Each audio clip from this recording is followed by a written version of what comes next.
Cuando se habla de individuos con fortuna o de gente afortunada, se suele citar el caso de quienes se han vuelto ricos de la noche a la mañana, o que han sido favorecidos con una herencia imprevista, o de los que gracias a la lotería u otro juego de azar reciben una suma respetable de dinero.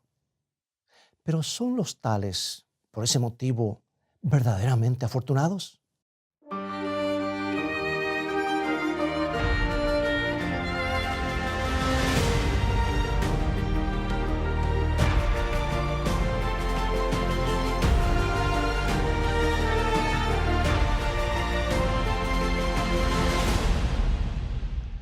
Hace un tiempo, el cable nos traía la noticia de lo que sucedió en Yakarta, capital de Indonesia.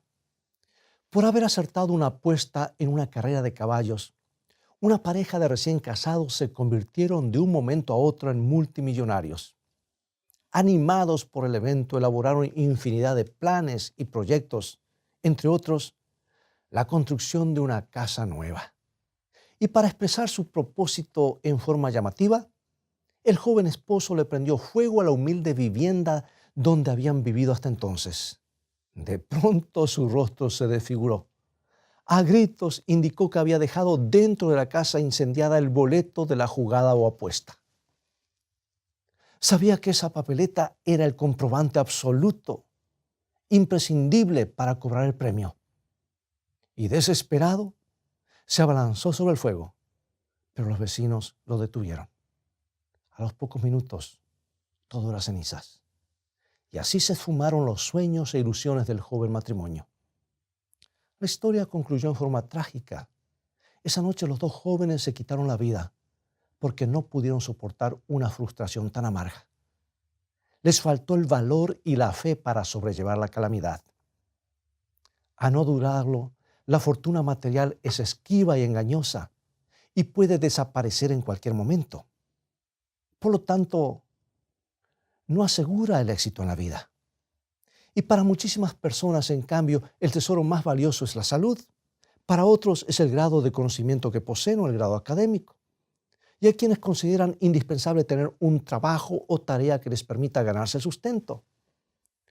Un grupo menor sienten que su estima propia depende sin excepción del elevado rol o estatus que ocupen en la sociedad. Sin disminuir en absoluto la importancia que tiene cada uno de esos factores, creemos que para vivir en forma digna y provechosa se necesita algo más. Se trata de un requisito fundamental que podríamos considerar como el motor que impulsa la existencia. ¿Y a qué nos referimos? Veamos, estamos hablando de un factor esencial. Se trata de la fe. Específicamente, es la confianza que necesitamos depositar en el dueño y autor de la vida, en Dios. La persona que tiene ese tipo de fe posee una fortuna tan valiosa que gracias a ella puede hacer frente a cualquier problema o adversidad. Pero quien carece de fe en Dios, en verdad es pobre. Es un huérfano, aunque tenga salud, dinero, inteligencia u otros bienes. Tal vez esta afirmación parezca dogmática o terminante, pero vamos a probarla por medio de un ejemplo clásico. Se trata de un matrimonio que lo tenía todo. Ambos disfrutaban de perfecta salud y poseían gran inteligencia. Tenían una vivienda inmejorable. El esposo tenía asegurado un trabajo placentero. No existía ningún motivo de preocupación para ellos. El futuro se les presentaba muy promisorio. Pero a pesar de todas estas ventajas, por faltarles la fe, sufrieron un gran descalabro. Estuvieron a punto de fracasar completamente en la vida. ¿Sabes a quién nos referimos? Me refiero a Adán y Eva, los padres del género humano. Y como lo enseñan las Sagradas Escrituras, la prueba de fe para Adán y Eva consistió en respetar el mandato divino de no comer el fruto de un árbol. Aparentemente una simpleza, algo sencillo, pero no era así. Ahora, agreguemos que este relato bíblico no debe interpretarse en forma alegórica. En el hecho de comer o no comer ese fruto se ponía en juego la confianza o la desconfianza en Dios. Y ellos dudaron del Creador. les faltó la fe para obedecer. Y el tentador le aseguró a Eva que tendría más sabiduría si comía del fruto prohibido. Ella se dejó seducir por el ofrecimiento y desobedeció la ordenanza divina. Y más tarde lo hizo su esposo. Les faltó la fe en Dios, lo que Dios decía. Y la consecuencia inmediata de su conducta fue el desasiego y el temor.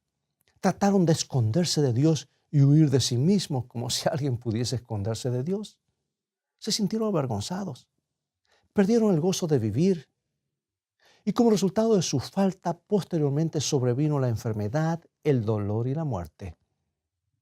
Y para todo ese diluvio de desgracias había un solo remedio: volver a ejercer fe, la fe en Dios. Volver a confiar en su sabiduría y ser confirmados en su amor. Y este recurso insustituible era y es la fórmula única, escucha bien, la fórmula única y eterna para afrontar con éxito la existencia. Y Adán y Eva renovaron su fe en Dios. Y así pudieron sobrellevar triunfalmente las pruebas y riesgos propios de la vida, que la culpa de ellos les tocó afrontar fuera del jardín del Edén. Y yo pregunto, ¿qué en cuanto a nosotros? ¿Qué en cuanto a la sociedad que se desenvuelve en el deslumbrante y tecnificado siglo XXI? Este tiempo se ha calificado como la era posmodernista. ¿Y qué significa eso? En esencia se trata de una generación que no tiene como centro de su existencia a Dios. No, para nada. Que no profesa con sincera humildad su fe en el Creador de los cielos y la tierra. Que no cree en sistemas. En principio, los hombres y mujeres de esta época se han atrevido a proclamar con sus hechos la ausencia de Dios en sus vidas. Así actuaron los paganos que vivieron en el primer siglo de la era cristiana. Y el apóstol Pablo lo describe diciendo que para ellos no valía la pena tomar en cuenta el conocimiento de Dios, como dice Romanos 1:28. O sea que depositaron su confianza en ellos mismos, en su filosofía heredada de los griegos. Se gozaron en el holgorio brutal y en los deportes que podían contemplar en el imponente Coliseo romano. Y amigo y amiga, en términos generales, actualmente los espectáculos, esos que animan, excitan a las personas, los deportes, la violencia sin disimulo, han deshumanizado al ser humano. No cuestionamos el talento e inteligencia de quienes facilitaron la conquista del espacio. Ciertamente se ha conquistado el espacio exterior, pero lo que resulta imposible de gobernar es el mundo interior del ser humano. El corazón humano, con su incuestionable capacidad de hacer el bien en favor de otros, parece que se ha endurecido, se ha tornado corrupto al extremo. Y con humildad debemos confesar que estamos rodeados de problemas y dificultades de orden moral y espiritual, cuya solución no vislumbramos con claridad. Resulta que nos movemos entre sombras, entre signos de interrogación.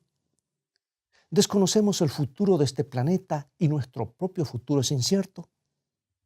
Y por ello, para proseguir nuestro derrotero necesitamos tener la seguridad de que sí vale la pena vivir. Necesitamos tener fe en el Dios omnipotente.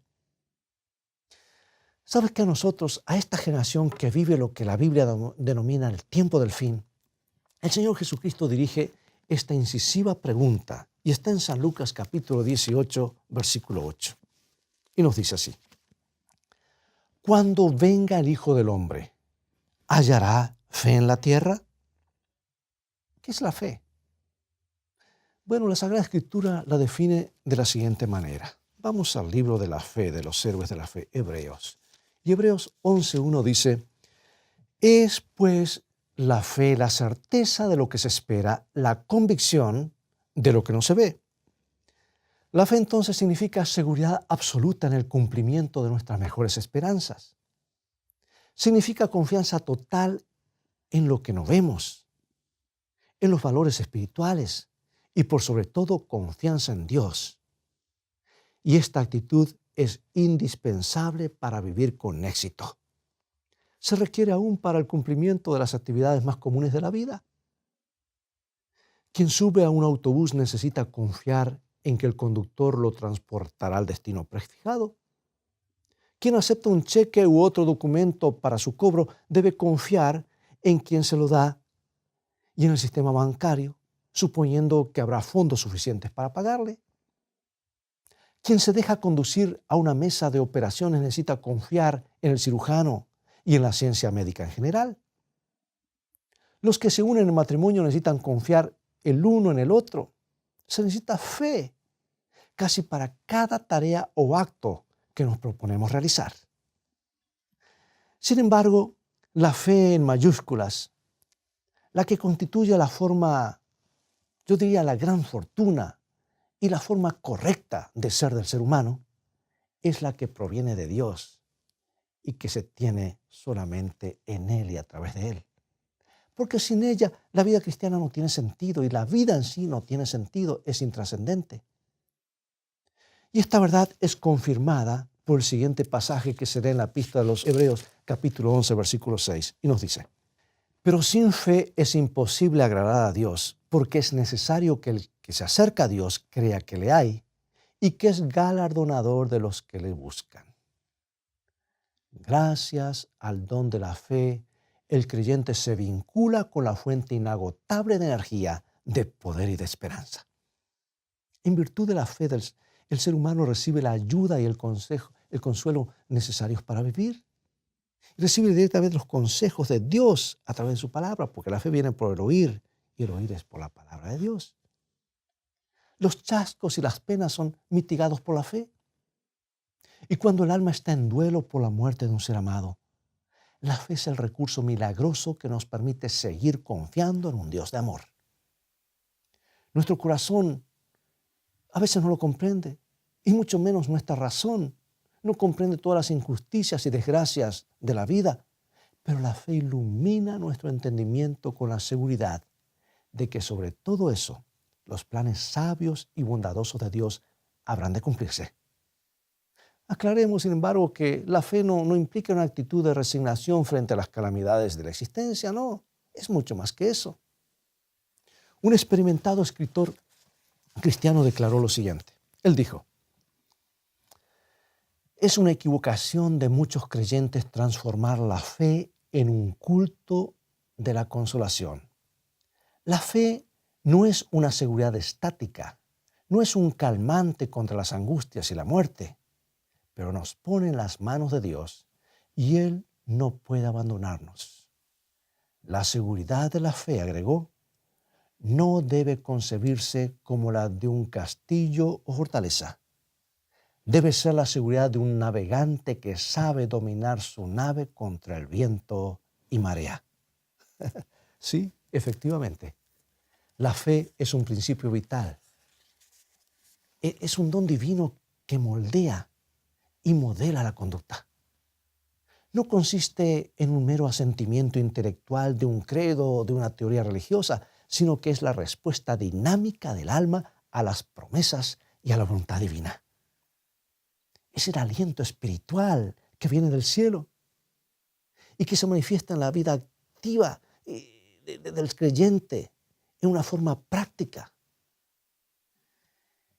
Esta declaración cobra una fuerza vivencial realmente impactante a repasar lo que se denomina como la gran galería de los héroes de la fe. Ellos tuvieron muchos problemas, pero mira sobre los problemas lo que tuvieron. Nos referimos a prohombres destacados y las heroínas de Dios mencionadas en el capítulo 11 de la Epístola a los Hebreos. Allí figura, entre otros, Abel, el primer mártir de la historia, quien por fe ofreció el sacrificio requerido por Jehová Dios y que por ese motivo fue asesinado por su hermano Caín. También se habla de Enoc, que por su fe corroborada por una conducta que agradó a Dios, fue traspuesto al cielo sin conocer la muerte. Y luego se subrayan las vidas singulares de Noé, de Abraham, y asimismo la de Moisés que se sostuvo como viendo al invisible. Y para inspiración de muchos que cayeron en pecado, se subraya la fe de Rahab, la ramera, que fue usada por Dios para cobijar en su casa a los espías enviados por Josué. Y de esa manera facilitó la conquista de la ciudad de Jericó y por consiguiente la entrada triunfal del pueblo de Israel en Canaán. Todos ellos, amigos, y muchos más, fueron capaces de cumplir el designio previsto por Dios para ellos, en virtud de la fe que depositaron en Dios. Como se comprende, al señalar la eficacia triunfante de la fe, nos estamos refiriendo a la fe viva y genuina que describe la palabra de Dios y que se ilustra, por ejemplo, en el relato que se ve en el capítulo 9 del Evangelio según San Mateo. Allí se dice que había 2 ciegos sentados junto al camino, los cuales, oyendo que Jesús pasaba, dice Mateo 9, 27 al 30, dieron voces diciendo: «Ten misericordia de nosotros, hijo de David». Jesús les dijo: «¿Creéis que puedo hacer esto?». Ellos le dijeron: «Sí, Señor». Entonces les tocó los ojos diciendo: «Conforme a vuestra fe os sea hecho». Y los ojos de ellos fueron abiertos. Indiscutiblemente, estos 2 hombres tenían fe. El gran milagro de darles la vista fue hecho por Jesús, pero ellos cumplieron con un requisito indispensable: creer. La fe en Jesús no solo representa salud para el cuerpo, sino algo mucho más valioso: vida abundante para el alma. La paz, el gozo, la esperanza y todos los demás bienes espirituales están al alcance de la persona que cree. La dádiva incomparable que se ofrece al creyente es la vida eterna. Así lo enseñó Jesús, el gran maestro, cuando dijo lo que registra en San Juan 3:16. Tú lo conoces de memoria, repitámoslos, comencemos. San Juan 3:16. Porque de tal manera amó Dios al mundo, que ha dado a su Hijo unigénito, para que todo aquel que en él cree no se pierda, mas tenga vida eterna. Maravilloso, ¿no es cierto? La invitación divina es que creamos en Cristo. Es que confiemos en su poder y en el valor de su sacrificio en la cruz. ¿Por qué, sin embargo, somos tan reacios a confiar de todo corazón en Él, entregarle nuestras vidas y a no confiar en las promesas de su santa palabra? Se cuenta el caso de un hombre que hizo un pedido muy especial al presidente Abraham Lincoln. Solicitó encarecidamente que perdonara la vida de su hijo, el cual había sido condenado a muerte por haber cometido una falta muy grave en sus obligaciones como soldado. Y frente al silencio del presidente, el padre compareció durante varios días consecutivos al despacho del mandatario para implorar la absolución del hijo. Finalmente, el corazón magnánimo de Lincoln cedió. Aunque las autoridades militares demandaban el cumplimiento de la sentencia, el presidente ordenó que se perdonase la vida del joven soldado. Y cuando el padre recibió la información, le costó creerlo. La noticia era demasiado buena. Entonces volvió a presentarse ante el presidente en su despacho. Cuando éste lo recibió, el padre le dijo: «Usted prometió perdonar la vida de mi hijo para que yo deje de venir a su despacho. Pero ni bien me vaya, lo hará fusilar, ¿verdad?». Y Lincoln le respondió: «Vaya en paz, mi amigo. Si su hijo vive hasta que yo lo haga fusilar, llegará a ser tan viejo como Matusalén». Y a semejanza de este padre, ¿nos cuesta creer en lo que Dios nos promete? ¿Sus promesas nos parecen demasiado buenas para aceptarlas? Seamos prácticos. En forma breve y dependiendo de la sabiduría que proviene de las Santas Escrituras, repasemos brevemente algunos secretos para tener una fe viva. En primer lugar, necesitamos reconocer que en su bondad Dios repartió una medida de fe a cada uno. Eso lo dice el apóstol Pablo en Romanos 12:3. Tal vez nuestra fe sea escasa, pero tengamos la certeza de que el gran dador nos dio una valiosa porción de ella. No dudemos sobre eso. Anhelemos disfrutar de esa experiencia. El escritor Palacio Valdés declaró: el que no desea tener fe no será creyente.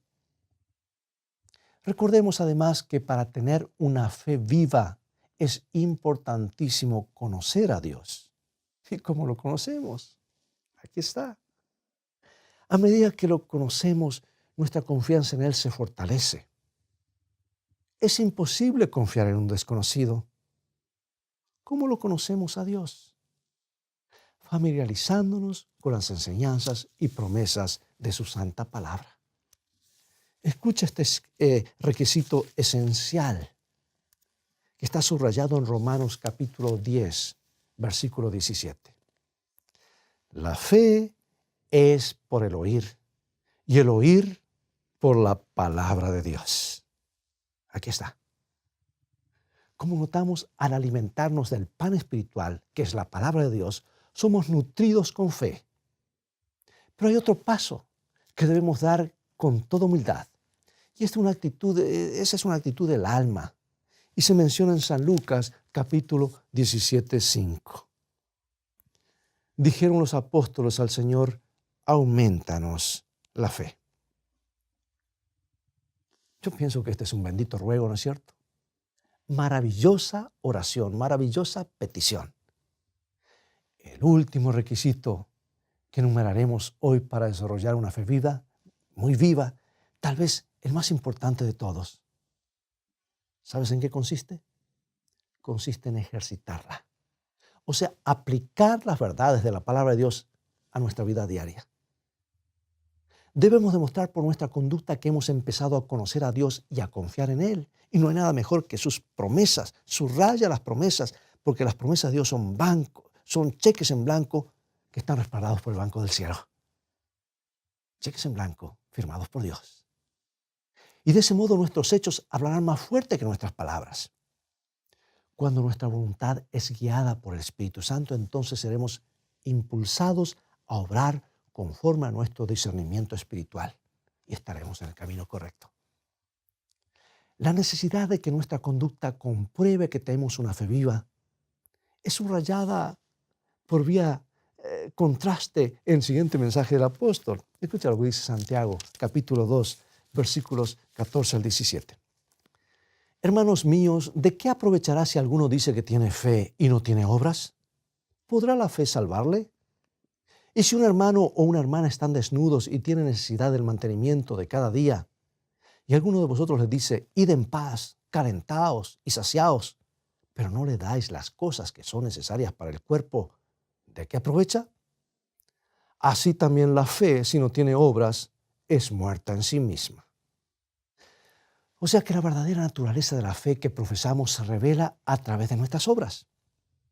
Si decimos que creemos que es una obligación amar a nuestros prójimos, pero no lo demostramos por medio de actos de misericordia, nuestra fe está muerta. Se trata de una simple teoría intelectual que no ha penetrado en nuestro corazón ni ha movido nuestra voluntad. Y de acuerdo con la Escritura, ese es el tipo de fe que tienen los demonios. Dicen, ellos creen y tiemblan. Santiago 2:19. La fe viva es muy distinta. Es un principio o fuerza espiritual irresistible que conduce a la acción.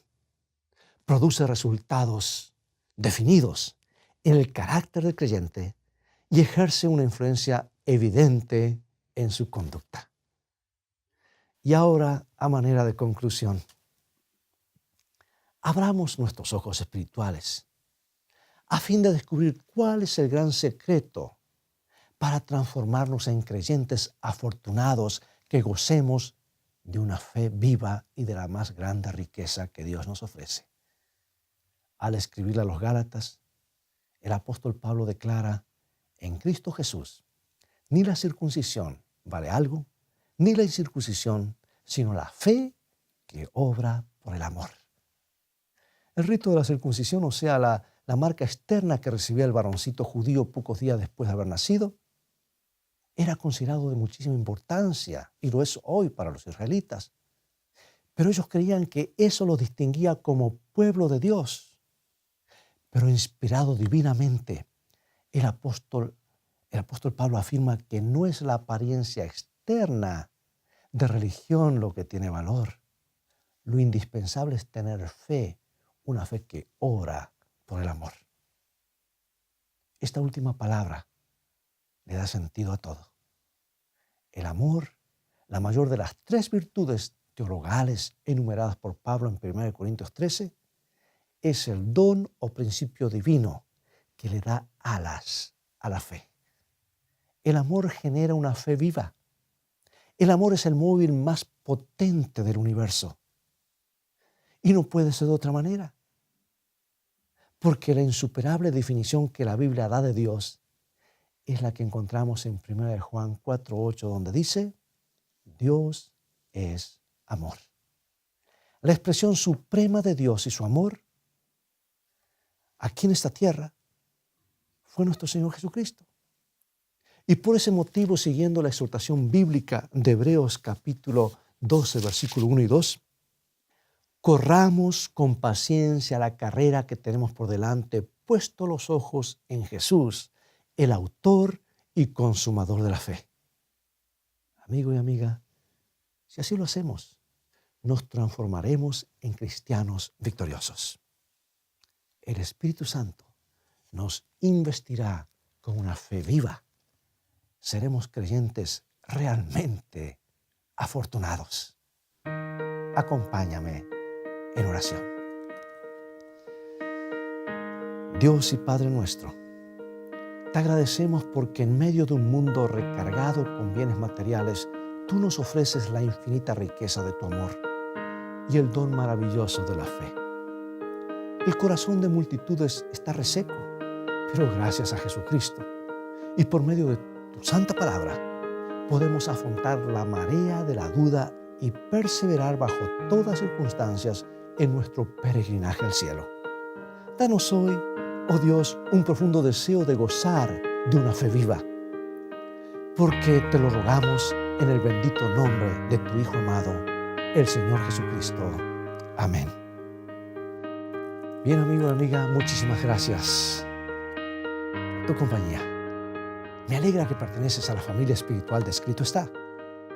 Pero ha llegado el momento de despedirnos y es todo el tiempo que tenemos por hoy. Dios nos ha hablado por su palabra y te invito a continuar estudiando los mensajes de fe y esperanza de la Biblia. Visítanos en nuestro sitio de internet escritoestá.tv, donde podrás obtener una variedad de estudios bíblicos y ver nuevamente estos programas. Dios te bendiga y te guarde y recuerda, escrito está, no solo de pan vivirá el hombre, sino de toda palabra que sale de la boca de Dios.